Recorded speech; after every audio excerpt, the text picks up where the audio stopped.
Martes de la octava semana del tiempo ordinario. Lectura del Santo Evangelio según San Marcos. En aquel tiempo, Pedro se puso a decir a Jesús: «Ya ves que nosotros lo hemos dejado todo y te hemos seguido». Jesús dijo: «En verdad os digo que no hay nadie que haya dejado casa o hermanos o hermanas, o madre o padre o hijos o tierras, por mí y por el Evangelio, que no reciba ahora en este tiempo 100 veces más, casas y hermanos y hermanas, y madres e hijos y tierras, con persecuciones, y en la edad futura vida eterna. Muchos primeros serán últimos, y muchos últimos primeros». Palabra del Señor. Bueno, vemos, Pedro se puso a decir a Jesús: «Ya ves que nosotros hemos dejado todo y te hemos seguido». Así comienza el Evangelio de hoy. Y uno se podría preguntar, visto así, ¿es que Pedro quiere saber cómo serán recompensados?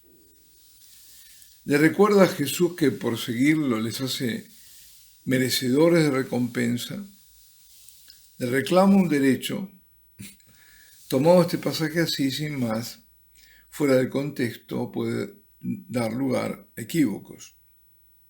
Por eso es necesario saber que los discípulos de Jesús estaban muy impresionados, hoy diríamos bajo shock, por el episodio que acababan de presenciar, cuando alguien había llegado corriendo y se había arrodillado ante el Señor, mientras le preguntaba qué debía hacer para heredar la vida eterna. Se veía en su actitud un deseo vivo de ganar la vida eterna. Venía corriendo, además, y se arrodilla ahí. Un anhelo fuerte, digamos, de trascendencia.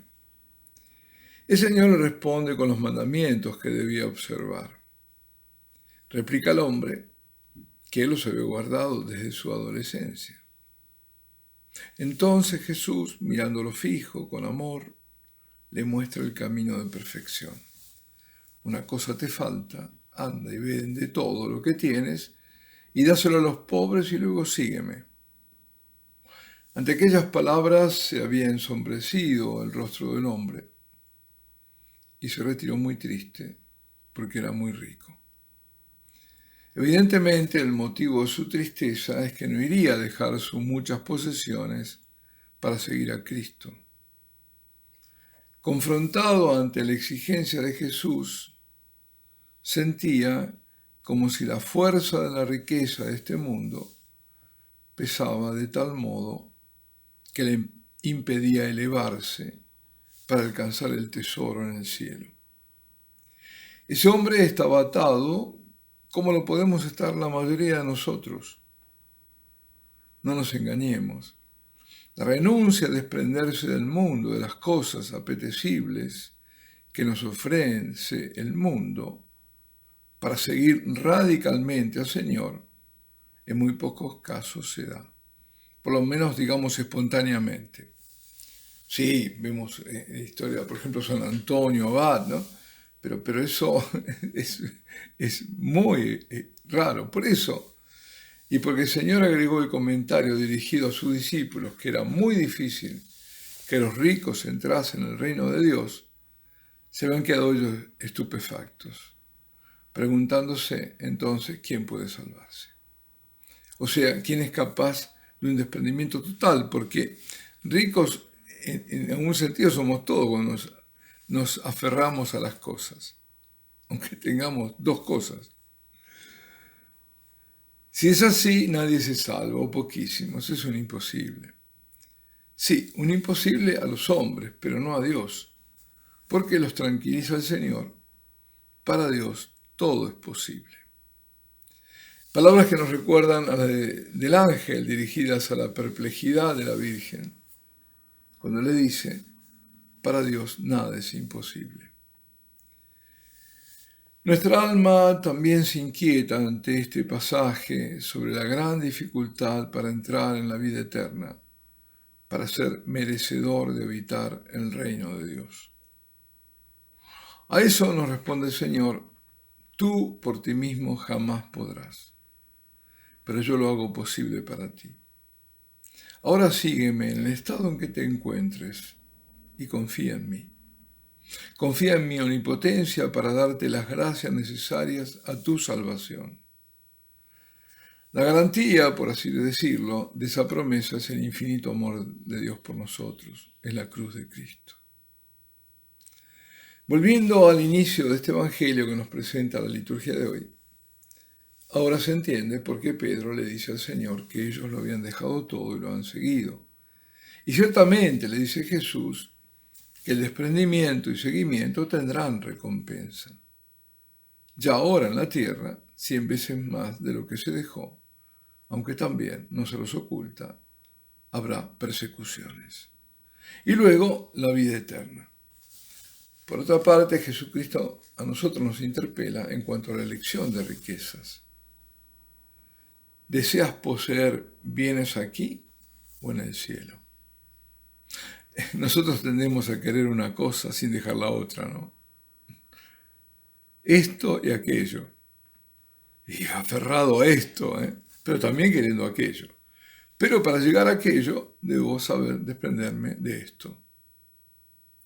El camino del seguimiento de Cristo es de despojamiento de uno mismo, de ese vaciamiento que hace posible ser llenado del Espíritu, de disponernos, y me refiero al Espíritu Santo, de disponernos a la gracia de Dios sin ofrecer resistencias.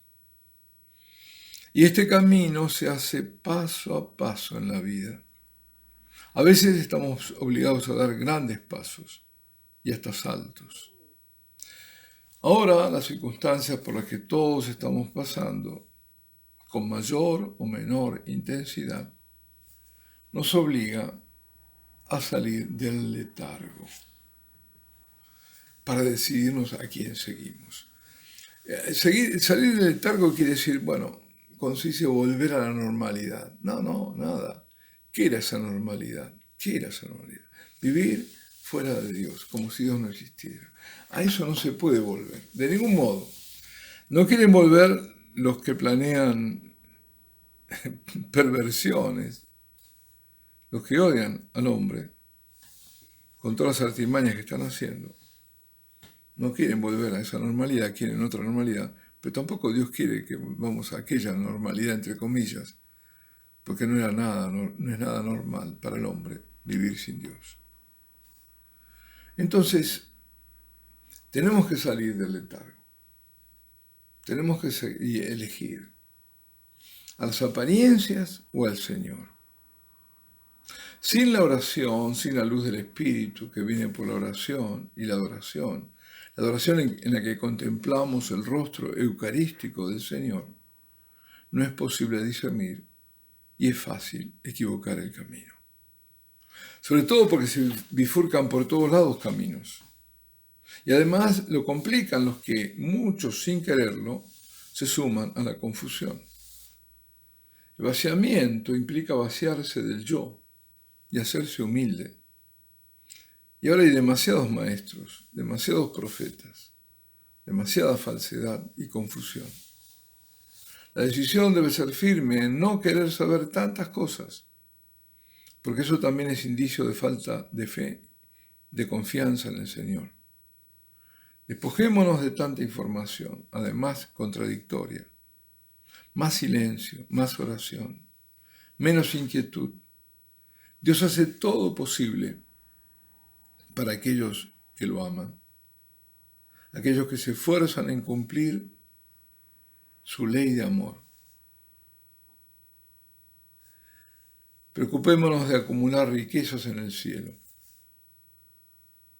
Los verdaderos pobres son ricos, los verdaderos. San Ambrosio decía: ¿no os parece rico el que tiene la paz del alma, la tranquilidad y el reposo, y que nada desea, no se turba por nada, No se disgusta por las cosas que tiene desde largo tiempo y no las busca nuevas. Qué bueno, ¿eh? Y finaliza esta perícopa, este evangelio de hoy, con aquello tan famoso: de muchos primeros serán últimos y muchos últimos primeros. Como diciendo, no creas que por estar entre los primeros llamados serás también de los más recompensados, porque todo dependerá si al seguir a Jesús, cuánto lo sigues y hasta dónde lo sigues. Pero tampoco por eso nos preocupemos de no perder la gracia. Alabado sea Jesucristo, y la bendición de Dios Todopoderoso, Padre, Hijo y Espíritu Santo, descienda sobre vosotros y permanezca para siempre.